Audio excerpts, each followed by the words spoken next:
Hello, my delicious co-creators. Lilou here in beautiful London with delicious Gregg Braden for this interview in live this time. I'm excited to have you. First time together. Yeah, we've done this digitally. Now we get to do it real time, face to face. Yeah, and it's such a privilege to have you right now and to have you for this conversation because we have some important information to share right now. I was at your conference yesterday, enjoyed it very much. I'm just gonna say quickly, of course, you probably know Gregg Braden, but he wrote many, many books. You might have read his book, 5 times New York Times bestseller in 40 languages, mentioned in many movies, documentaries that have been life-changing. And so you're a geologist and an anthropologist, we could say? I'm a geologist by degree, but I have a strong background in life sciences, so molecular biology, invertebrate paleontology, math, physics, computer science, and that has worked really well to help me stay current with the new discoveries that are happening in the world of science, but they're not being shared in the mainstream. They're shared in these obscure little technical journals. Yeah. So I'm still in touch with those organizations, and I've learned to read those journals. They're not easy to read, but the new discoveries are telling a new human story. That's the good news. It's a story of hope, possibility, self-empowerment. They're not being shared in the mainstream. You're not going to see them in the universities. You're not going to see them in the mainstream television documentaries. But we need this information now because it helps us not just to survive, but to thrive in the new world that's emerging when a lot of people are very frightened by what they're seeing in the world.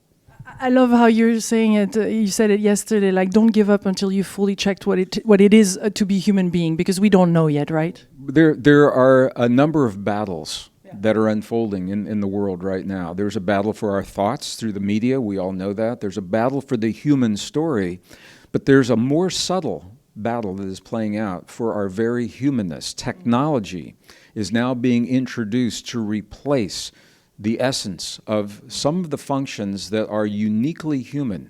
So, for example, Elon Musk, who I have a lot of respect for. I think he's a brilliant man, a visionary, young, vibrant, and he is pushing this boundary of technology, is introducing computer chips. Now, the actual chip is embedded into the human brain, and the neurons of the brain are linked into the contacts on the chip that allow an individual from their brain to communicate directly with their computer hard drive. And people don't understand that we already have neurons, they're called mirror neurons, in the neocortex that help us to learn very, very quickly from observing what we see without having something like a digital interface in our brain. And this is just one example, but what the science is showing is that when we begin to use the technology to perform the functions that we already are designed to do, those functions begin to atrophy. We begin to lose those uniquely human abilities, and the question is, how much of that do we want to give away? And you were saying that some other civilizations or some other out there in some other galaxies might have been there already and have lost it. So we're not the most intelligent. We think we're the most intelligent here, but there's probably a higher intelligence. Well, I think so. I've spent a lot of time in archaeology. I'm not a degreed archaeologist. I've been in archaeological digs. We've studied civilizations of the past, and we can say we are not the first technologically advanced civilization on this earth. And for those that follow the UFO phenomenon, it's a global phenomenon, there is a part of the UFO phenomenon that is called the abduction phenomenon, where people believe and claim that they have been abducted, taken against their will, taken by higher forms of life and studied and then returned to the earth. And the reason I mention that is because the stories are different for each person, but the common denominator is they all say that these advanced beings, technologically advanced beings that abduct them, are interested in humans because the beings have been in their history at the point where we are now, the crossroad, where we now have the technology that can replace many of the human attributes, and these beings followed that path and they lost these abilities, and they want them back, and they're interested in humans because we are at the point where we're making that decision right now. My invitation at this conference and through my new book human by design. My invitation is, and I'm not saying that the technology is right or wrong or good or bad, but I'm saying that we need to be aware of what we are and who we are, the full potential of what it means to be human before we give it away, before we relinquish that, because once it's gone, we'll never get it back. So what is it? How much of our unique humanness, our ability for empathy, sympathy, compassion, emotion, self-regulation, these are all functions of the neurons, the way they're connected in our bodies. And when the technology begins to replace that, we lose those abilities. Yeah. How intelligent or how crazy this can be, because you're talking about editing genes, and I heard of abductions of people, of ETs that would be more interested in their genitals, human genitals and sperm and reproduction. They lost that. So what they say, so I'll just, I have professionals in the industry, they're professional therapists that specialize in counseling abductees, to help them emotionally and psychologically to make sense of what their experience means. And the stories that they tell, every abduction is different, but the stories that, again, the through line is that these advanced forms of life, they chose technology as a way of life. And when you begin to give your power to the technology and let the technology do what we are designed to do, we atrophy, we lose those abilities. So, for example, they now reproduce outside of the body in test tubes. The babies are created, life is created in a test tube, and it has happened for so long that their reproductive abilities have atrophied. Their ability for emotion, they're kind of like, if you watch Star Trek and Spock, where he didn't have emotion, he says, oh, that's very illogical, So not heart-based anymore then? They have hearts that function, but the hearts don't play the role in emotion and sympathy and empathy and compassion. It's more like a powerhouse. It is. This is our emotions are part of a sequence. We have sympathy first, where we say we can only imagine the suffering of another person. If someone dies and you send a card, it's a sympathy card. It says, I didn't lose someone, but I could only imagine what you've lost. Empathy is the next step. Empathy is where you say, I feel your pain. I do, because we empath through these neurons. Compassion is then the next step, where we empath, but we're able to transcend the attachment to the outcome. So we feel the pain, and we're able to rise above that pain and hold on for a greater outcome. So without the attachment to the rightness or the wrongness. Those are all very unique human abilities. And when we begin to atrophy these, the neurons in the brain, and now we know neurons in the heart. We'll talk about that in just a moment. When we begin to use the machines and we don't use our own biological capacity, that capacity begins to atrophy. We're seeing this in their cultures right now, societies, where the human relationships are being carried on digitally. They're through the computer. The people never come together at all. So they don't have to deal with the messiness of the relationship. And in those cultures, what is beginning to happen now is birth rates are declining, because infertility is increasing. Women are not fertile. Men are becoming more sterile. We're seeing this happen in Japan, for example. And this is one of the countries where the technology is moving so quickly that they're having digital relationships. You log onto the computer and you find a partner. And you have a tech... You end up marrying a robot. Well, you can do that. Or you can actually have sex over the internet. You have a tech package as a male or a tech package as a female, and you hook it to your body, and the person on the other end pushes the buttons that manipulate the package that's attached to your body.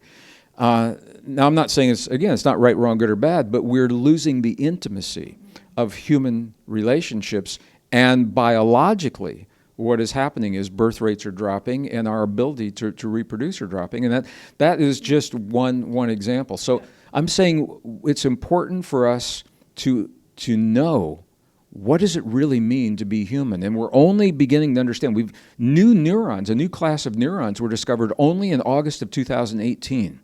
And scientists thought they had everything. Neurons in the human heart were only discovered in the 90s. Neurons in the heart that think, feel, and remember independently of the cranial brain.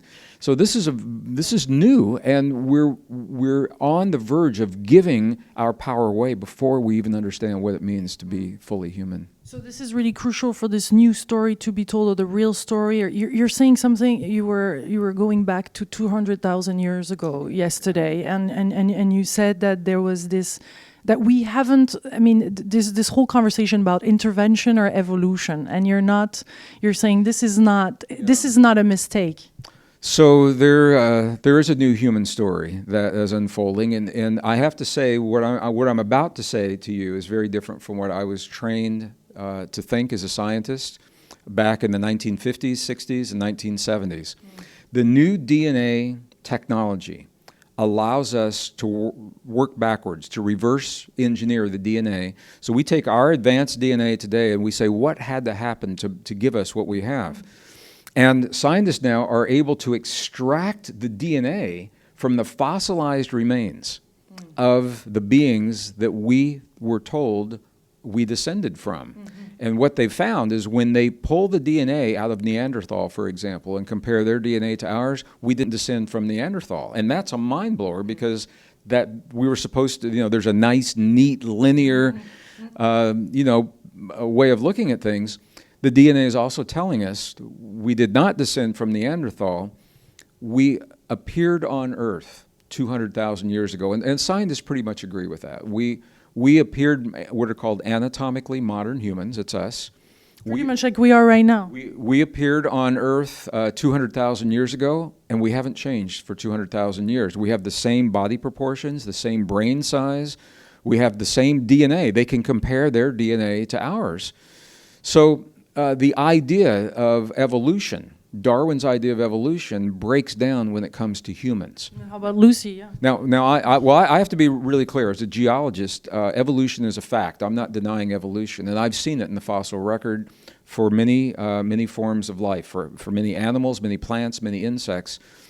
It breaks down when it comes to humans. The way that our DNA was configured, I don't want to get really technical here, but the way our DNA was fused and the way it was tweaked after it was fused, there were modifications that were made that cannot be attributed to evolutionary processes. We only learned recently how to do this kind of DNA manipulation through a technology called CRISPR. It's like a word processor for DNA is essentially what it is. In a few words, you're explaining to us scientifically that there's telomeres at the end of the chromosomes, and that here basically of this fusion and this rip, the telomeres are right now in the middle, and they shouldn't be. I was there. I was so excited. So here, I didn't want to get that technical, but here's the way. It's very interesting because then it makes sense. So here's the way it works. Typically, when two chromosomes fuse, there are two chromosomes, there's a break, and then where the break point is, the chromosomes will fuse at that break. On the end of our chromosomes, the DNA, there are special sequences called telomeres. I know your other speakers of interviews have talked about those, that protect the DNA. Those telomeres are always at the end of the DNA, the end of the chromosomes. Our chromosome number 2, for example, we know is the result of a fusion of two intact chromosomes. And when they fuse telomere to telomere. So now the telomeres are in the middle of the chromosome, not at the end. That doesn't happen in nature. That is not a natural process. The natural process is where the chromosomes break and then they fuse at the break point. After some editing, and after, it's not enough. I mean, you'd say, okay, maybe that was just a rare occurrence, and I would agree. Except after the fusion happened, because they were two complete chromosomes that fused, there was overlap, and there were places that were redundant that did the same function, and they were modified. So there were genes that were removed, genes that were added to stabilize the fusion. And that does not happen through evolutionary process. And that's only in chromosome 2. Chromosome 7 is what gives us our ability for complex speech. We share 98% of our DNA with chimpanzees. And you will never hear a chimpanzee sing Led Zeppelin's Stairway to Heaven, one of my favorite songs. Because with us, only in humans, there was this little switch of 2 DNA letters that happened. And it connected our tongue and the muscles in our jaw and our brain together. And here's the thing, Lilou, all of these changes happened at the same period in time. They happened 200,000 years ago. Max Planck Institute tells us that. David Geffen's School of Medicine tells us that. This is published in peer-reviewed journals like Nature, very prestigious journal, Nature. They agree on the timing. They don't agree on how this happened. But the point is, that these changes all happened at the same time when we emerged, not slowly, gradually, over a long period of time, which is what the evolution theory tells us should have happened. And once they occurred, they didn't go away. We have today what modern humans had when they emerged 200,000 years ago. So scientists say to us now that we're in uncharted territory, because science is not equipped to deal with the implications. If evolution, if these random processes did not cause this, then it suggests an intentionality. And if there's an intentionality, it implies that there is a purpose.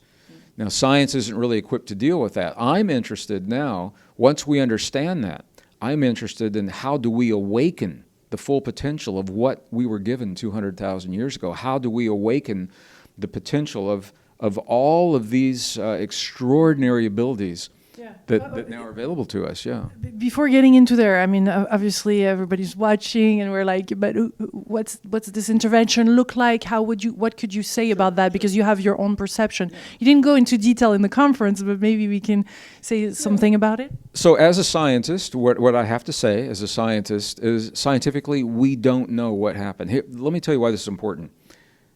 Charles Darwin introduced a theory 150 years ago. It's called the theory of evolution. He had a book, Origin of Species, 1859. Since that time, all of the evidence for human origins, they have found evidence, and they've tried to fit that evidence into a pre-existing story called Darwin's theory of evolution, even if it doesn't fit.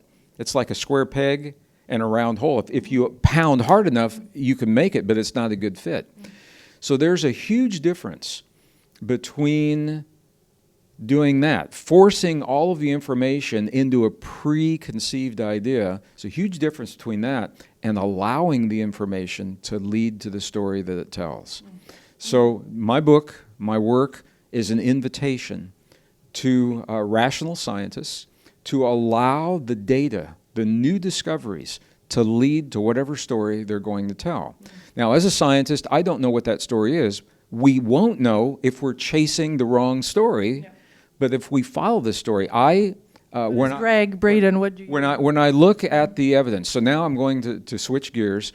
I've spent a lot of my adult life with ancient and indigenous traditions all over the world, studying their history. What do they know that we've forgotten? What do they know that we're only beginning to understand? You took 15 years, groups for doing 15 years in Tibet. Spent a lot of time in Tibet, in the 12 monasteries and 2 nunneries in the Himalayas in Tibet, in Nepal. A lot of time. I just finished my 33rd tour. I led into the high Andes of southern Peru and into Bolivia and all through the American desert Southwest and the Aboriginal traditions, the healers, the curanderos, the shamans, the mystics, the monks, the nuns. And as different as they are, there's a common theme. In Egypt, spent a lot of time in Egypt, there's a common theme in all of these traditions. They all have a story about our origin. And every one of their stories says that we are the product of an intentional act, an intervention. And I think, as a scientist, what I have to say is that there appears to be some kind of intervention that happened 200,000 years ago. The ancient traditions, they're not science, but they corroborate what the science is now showing, because the science is saying the DNA is not the product of an evolutionary process. Some intentionality appears to underlie this. And this is in the journal, it's the Proceedings from the National Academy of Sciences. The volume is called Genetics. I mean, these are hardcore peer-reviewed scientists, and they are saying evolution cannot account for what we see, and they have to stop there because they don't know what to say. What do you say next? My personal feeling, so this is where I will deviate from the science. I believe that we are the product of an intervention, probably an ongoing intervention, that our DNA has been merged with other higher forms of life to give us the potential that we have. One of the reasons I didn't get to talk about this, because it was a brief presentation yesterday. 2 hours for you is quite short. It was brief. There are new archaeological discoveries that are being made in different parts of the world. Some of them are in an area called Mesoamerica. So it's in Mexico, Latin America, into Peru, in that part of the world. And the skeletons of some of the beings that have been found, as I mentioned, were able to extract the DNA from these ancient forms of life. When the DNA is analyzed, there's male and female DNA, and they find that. The female DNA is from Earth, obviously. It's haploid group haploid group B, A and B, typically, or Mesoamerican women. The male component, there is no equivalent in the National Institutes of Health database, no equivalent DNA for the males. We don't know where they came. It's a DNA that we've never seen before. We have no record of it in any human population. So when you begin to put all of the evidence together, it appears to me that we are the product of an intervention. There are two ways of thinking about this. Some scientists say we must understand that to know who we are. My feeling is, if we embrace the potential within us, we become extraordinary beings that will lead us to the answer. It's going to tell us who we are. It's going to give us new ways to see the world, to think about the world, to think about our past. I think it will lead. Because you said this fusion of DNA was it's ancient knowledge. It's like we had this in our heart, in our bodies. We're carrying some kind of something that needs to be activated. Is that like we? I don't know if activate is a word, but it's a potential that is available to us. So this is a very different way of thinking. It appears when we showed up 200,000. So I'll just back up. Conventional scientific wisdom and evolutionary theory says that we develop new capabilities and capacities as the need arises for those. So, for example, if a moth, they actually documented this with the moth. In London, during the industrial age, the moths used to have light-colored wings, and they were easy prey for the birds to see. But the air became so polluted with coal that the soot turned trees, black, and so the moths developed a pigment that was black to match the trees, because they needed that for survival. They didn't have it originally, but they developed it as they needed it. So the problem is we're said to be over-endowed, because we have these extraordinary potentials, and we'll talk about them, extraordinary capacities within us that have always been there since we showed up 200,000 years ago. It's not like they appeared and evolved as we needed them over time. So it appears that we have this extraordinary package, and the ancients said that we have godlike powers, and we now know that we have the ability. For example, we have the ability to self-regulate our own biology, and this is a very different way of thinking. We are the only form of life, Lilou, that we can sit in a moment in time, and we can choose in a moment in time to awaken the longevity enzymes within every cell of our body. And what that means is that we will all move forward in chronological time. An hour from now, we will be an hour older than we were an hour ago.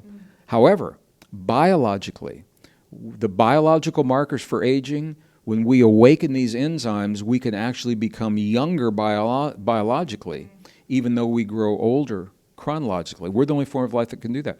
We're the only form of life that can consciously, in a moment in time, choose to strengthen our immune response, to activate deep states of intuition, to allow us to communicate with other forms of life.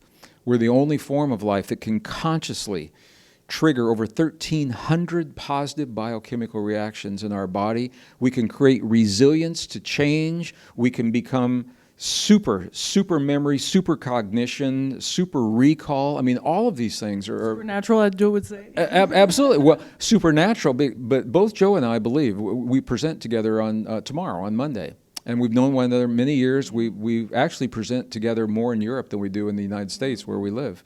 We both believe that what we have called extraordinary potentials in the past are actually ordinary potentials that we have forgotten or are just beginning to understand, that we are wired to do so much more than we've been led to believe. Now, this would be important at any time. It's critical now because of the context. The world is changing, and the world is globalizing. 8 billion, almost 8 billion people are being forced together in ways that we never have before, and we have our own unique ways of thinking. We have our religions and our cultures and the way that men think about women and women think about men, the color of our skin, all of these things. We're being asked to embrace this unity, but we're being asked to do it through the thinking of separation from the past. The better we know ourselves in here, the less fear we have of other people, and the better, the healthier our integration is going to be. If we want to move beyond the hate is the product of fear. There's a lot of fear when we merge people together and we don't know what that means. It's new and it's different. And as humans, typically we resort to fear. We don't always know that, so it's expressed as anger and hate. And the way to heal that, as we know ourselves better in here, we're less threatened by what's new out there, and we begin to embrace it. So it's more than interesting. This is more than a philosophical conversation. This is critical for our future. Yeah, because such information as you were just talking about as the human beings 200,000 years ago. I mean, or let's say if all of a sudden ovnis would appear, or or ETs would appear. I mean, all this would create such a boom that if we're not, you're saying, aligned, or the communication between our brain and our heart is not fully aligned, then we might totally lose it. I mean, it's like I hear that behind all this, you're talking about let's get prepared, let's get ready for something maybe big happening to us. And if we're fully aligned with who we truly are, we will go through this, and a new species will emerge, or our real selves will emerge. A couple of things are happening. I think, first of all, to successfully, I think we owe it to ourselves to find out what it means to be fully human. We owe it to ourselves because we're taught. We are what are called self-referencing beings. And what that means is that we tend to hang our sense of well-being on the external world. So when the world, everything around us, the family, friends, stock market, jobs, peace, everything looks really good. We say, okay, it's pretty good. When things get crazy in the world, if we don't know who we are in here, we tend to identify with that craziness, and we call that stress. And that stress is what's making the world sick, more cancers, more cases of Alzheimer's. We've never seen anything like this before. So I think at the very least, as we embrace the full potential of our humanness, we become healthier, and it allows us not just to survive, Lilou, but thrive in the new world that's emerging. So that's important. Now, I believe the world is moving forward in an evolutionary process, and I think at some point, maybe within the next couple of years, I think we will hear announcements that we're not alone in the world, even though I think intuitively we all sense that. Yeah. To see it is different. It will be different if a major government makes those announcements, or if the church, the Catholic Church, has recently changed its doctrine so that it can accommodate this kind of an announcement. The Catholic Church, now the doctrine, the Jesuits are the scientific arm of the Catholic Church, the scientific research arm of the church. And the new doctrine says it is not consistent, no, it is not inconsistent with Catholic doctrine to find that life exists beyond this world. It is not inconsistent. So what they're saying, getting ready. What they're saying is, if we find it, it's okay, and if we don't find it, it's okay. But that would be a big change in our external world, and the better we know ourselves, as we feel empowered within ourselves, I think the easier it is, and the healthier we can embrace that kind of information. So, we've been prepared. The movies, film, Hollywood, books have been, preparing mass media for a And in very the spiritual community too. I mean, there's been years people are preparing, stocking things. I mean, putting them on the side or learning how to cultivate the earth and be autonomous, sufficient. a little bit more self-sufficient. So all of these things are important, and as we begin to understand truly who we are, so we're at this vital crossroads. I'm going to go back to the beginning of our conversation. Technology is being developed so quickly, and it's being embraced and implemented, but you're not seeing it in the mainstream. It's just happening very, very quickly. How do we know how much of that technology to embrace until we know who we are and what it is that we're giving away to do that? And once we give those abilities away, so I'll just go back, for example, 200,000 years ago, human chromosome number 2, there's one gene called TBR1. There are over 1,200 genes, but one called TBR1 is directly linked to our larger brain capacity and the neocortex that gives us a lot of our humanness. It showed up 200,000 years ago. So who or whatever is responsible for our existence gave us the larger brain, the neocortex. This is where empathy, sympathy, compassion, self-regulation, emotion all comes from this part of the brain. We have specialized neurons called mirror neurons. These are amazing neurons, Lilou, because they fire under one of two conditions. They will fire when we have an experience, which we all know, and no surprise there. So, you're playing soccer or playing, I'm a guitar player, so you're playing guitar or whatever, and your mirror neurons are firing. However, the mirror neurons will fire when we watch someone else do the same thing. You can be lying flat on the couch on a Sunday afternoon watching soccer. And think about it. I mean, your body's not even moving, and you're perspiring, and your muscles are tense, and your heart's beating fast because you're watching that game. Or you can go to a concert and see a musician, and you're standing in the audience, but your body is in motion, and your heart's beating fast, and you're perspiring, and your muscles are tense, and but all you're doing is standing there. Your mirror neurons, your brain, does not know the difference between having the experience and watching that experience. Now, where this gets really interesting is you can watch it externally or you can visualize it internally. So, I mean, think about what that means for healing. When you see a person heal or you see a healing in your mirror neurons, your brain doesn't know the difference. And your brain will begin to start producing the chemistry to match the healing that it's seeing. The key is, we say, how come that doesn't happen all the time? The reason is because there's a state of being where we are very receptive to that healing. And this is what you were talking about. The neurons in the heart. Neurons were discovered in the heart in 1991, about 40,000 specialized neurons called sensory neurites. And we now know that it's possible to harmonize the neurons in the heart with the neurons in the brain. So now what we're talking about, two organs become one system. No other form of life can consciously harmonize the neurons in the heart and the brain into one system. It's called heart-brain coherence. When we create the heart-brain coherence, within that state, when we engage the mirror neurons, that's where the magic happens. That's where the beauty, that's where beautiful things happen. Yeah. When I was listening to you yesterday about that, I said, how great is it to breastfeed children, and compared to the kids that you were saying they're growing in Syria and those camps and they're not developing properly, like how important is it for children and for ourselves as adults to live through love and to be coherent, have this heart coherence, if we can say. It's a natural state of being. When people practice this, the heart-brain coherence, it's the result of three basic steps. It's a shift in focus, a shift in breath, and a creation of emotion, and that's all focused in the heart. When people have that experience, often the first time they make that connection, and I see this in the audiences all the time, little tears come from their eyes, but they're not sad.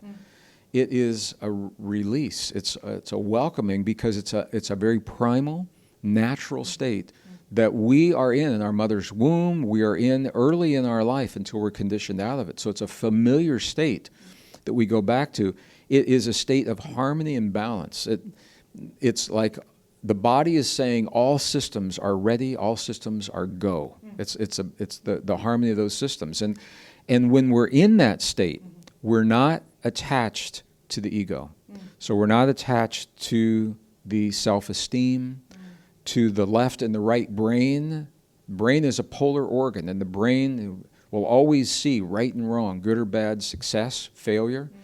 When you're in this state, that is not happening, and it's because those things, you're out of the logic loops, that you are susceptible to the healing state, and you are susceptible. For people that do affirmations, this is the place where an affirmation becomes really effective, because you're in this harmonized state, not the polarized state in the brain.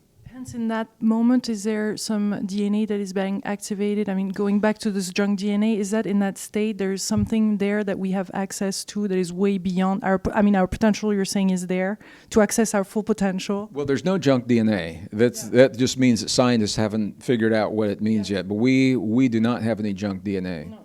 And it's not that the DNA is turned off or on, but that it is allowed to function. So a perfect example, the telomeres. At the end of every chromosome, so biology 101, inside the cells are the chromosomes. The chromosomes are made of the strands of DNA. And at the ends of the DNA, there are special segments that are called the telomeres. And their job, when the cell divides, it's a traumatic experience for the DNA when the cell divides. It's ripped apart. And some of the DNA does not make it.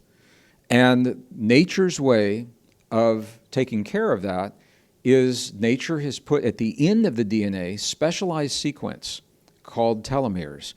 And that is the part, if the DNA is going to take a hit, and it's going, and that trauma, it's going to happen in that specialized sequence, so it protects all of the good information inside. The only thing that is not complete is on the end. So here's what happens. When we're born, we come into the world, you have a new baby. Your new baby has about 8,000 base pairs of, at the end of each of her chromosomes. And that's the complement approximately that a newborn has. By the time we're about 30 years old, we have about 3,500. We're down, and by the time we're in our 60s, we're down to maybe 1,500, typically, to someone who's not trained. So as we age, we begin to, every time the cells divide, they lose some of the telomeres on the end. When the telomeres become so short that they cannot protect the DNA, they stop dividing, and we call that old age, senescence. Ultimately, we call that death. That's when we die. Here's the beauty. Within every cell, we have an enzyme with one job, and the job of the enzyme is to stop the damage to the telomere, to repair the damage that's happened, and to build those telomeres longer and longer and longer. And it is called telomerase. That enzyme is awakened in the process of heart-brain coherence. Because in the presence of heart-brain coherence, we relieve the stress that shuts down that enzyme. So this is what I'm saying. We're the only form of life that we can consciously, in a moment in time, create this state and actually reverse our biological aging. So you can be 90 years old, and you can build your telomeres back to the point of someone in their 50s. So biologically, you're becoming younger. Chronologically, you're still 90. But the clock on the cell actually reverses. And this is only one of the biological markers for testosterone and estrogen. The hormones are another marker. And those are also positively influenced through the heart-brain harmony. So it's a conscious access to a state of being. Only humans can do this. And if we don't know that, and we begin to give these powers away to technology, we begin to lose the ability to do things like that. So, there's a school of thought, and this is fascinating to me. There is a philosophy that says all the things we create, all of our creations, so our art, cinema, all the Hollywood films, music, it's more than entertainment. It's a philosophy that says what we create in the world around us is consciousness. collective consciousness making in the world what we need to remember for ourselves. So if you look at the themes of what's created, and the movie's been really popular. There are common themes: The Matrix, Avatar, Inception. Movies like that are all telling us that we have access to something greater within us that we need to call forth so that we can transcend the suffering of the world that we find ourselves in. And I think they're great movies, but I think there's a lot more to the movie. I think it's us asking ourselves to remember through entertainment that we're much more. We're not what we've been told, and we're more than we've been led to believe. Exciting. Thank you so much, Gregg. Remind us the title of your latest book. Are you saying that we're almost finished? Yeah, because I don't want to. I think it's been 40 minutes. I don't want to take. I know I have so many more questions because I'm thinking of the secret space of the heart. Because we spoke about just the last thing about the secret space of the heart. Because I love this portion, and I remember having those conversations with Drew that we all missed a lot. And I say hello to all the delicious co-creators out there that used to watch our interviews with Drew. We wish we had. Drumvilla Melchizedek, all of our Flower of Life facilitators. We love you all. Yes. Thank you. Speaking of the sacred space of the heart, this is precious. Is that door? Is that gate? Is that portal to? Drumvilla, we're friends, and we see things similarly, and we also see things very differently. And I personally believe that what he was talking about when he references the sacred place in the heart is what the science has discovered: 40,000 specialized cells that form the neural network in the heart. I think that's that special place. So there's the language of intuition, and there's the language of science, and this is where they come together in a beautiful way. I think they're talking about the same thing. Yeah. There's magnificent. I feel that. I mean, I would like to ask you just one little last question. Is what is your prediction then for the future? Like, what are the next steps here, just so that we can close on something? I'm not alone in this. My colleagues, Bruce Lipton, Joe Dispenza, Lynn McTaggart, Anita Morjani, I mean, so many of us that you all see on the stage, travel and work together, and a lot of people behind the scenes. We are all very optimistic about our world, and here's the reason. We're living this rare, precious moment in the history of our planet when many natural cycles are converging in a way that we've never seen in 5,000 years of human history. And that convergence is changing the world. And as the world changes, the old ideas that are no longer sustainable, those ideas are lighting up so that they can be healed. We now know what works and what doesn't work. And because there are so many systems that are collapsing, energy systems, economic systems, the way we share vital resources, food, water, energy, medicine, defense, communications, all those things, there is an openness now, Lilou, to embrace new ways of thinking that I've never seen in my lifetime. I was alive in the 1960s when a thought revolution swept the planet. And this revolution is so much more even than the 1960s, and it's being embraced on a global level. I think I'm also a realist, and realistically, I think we're going through some difficult times to get to the other side. The systems have to break down, and that breakdown looks like chaos. But in nature, this is the way nature works. A system will become so complex that it's no longer sustainable, and then it must break down to give way to a higher order. And so what we're living now, we're seeing our world is very complex. We're seeing those unsustainable systems break down, but they're not just breaking for no reason. They're breaking to give way to a higher order. And the chaos is intense, but it usually is brief. It doesn't last lifetime after lifetime after lifetime. What we're doing now, we can't go on the way we are right now. Something's got to give. And the good news is that we already have all of the answers to the big questions. We already know how to create energy without burning fossil fuels. We know how to grow food without taking acres and acres and acres of land and being susceptible and vulnerable to climate. We already know that the climate is changing. We know where that change is going to lead, and we know how to adapt to that change. We know how to live together. The people of the world, I've been all over this world. The people of this world, I believe, genuinely love one another, and they know how to live together. It's a handful of people in positions of power that are having the problems. It's not the everyday people having the problems. And I think those are all really good. It's good news. So if we can just hold together as a global family and embrace the new discoveries that tell us the deepest truths of our existence, and we bring those truths to bear upon our lives, we become the best version of ourselves and the best version of the world that's possible. And I believe that we will see that in our lifetime. We're seeing it happen now. You often talked, I heard you in other conferences talk about the incantations and the prayers and the power of just being grounded, and maybe this is the time to call forth, especially with this intervention that happened 200,000 years ago. We could think that this kind of communication upward and asking for help or connecting to something bigger can help us through those times. It can, I think, but it all boils down to we have to feel that we have the power within us to do that. And so many people now believe that prayer doesn't work. They say the prayers are broken, there is no God, nobody's listening, the world is broken, because that's the conditioning.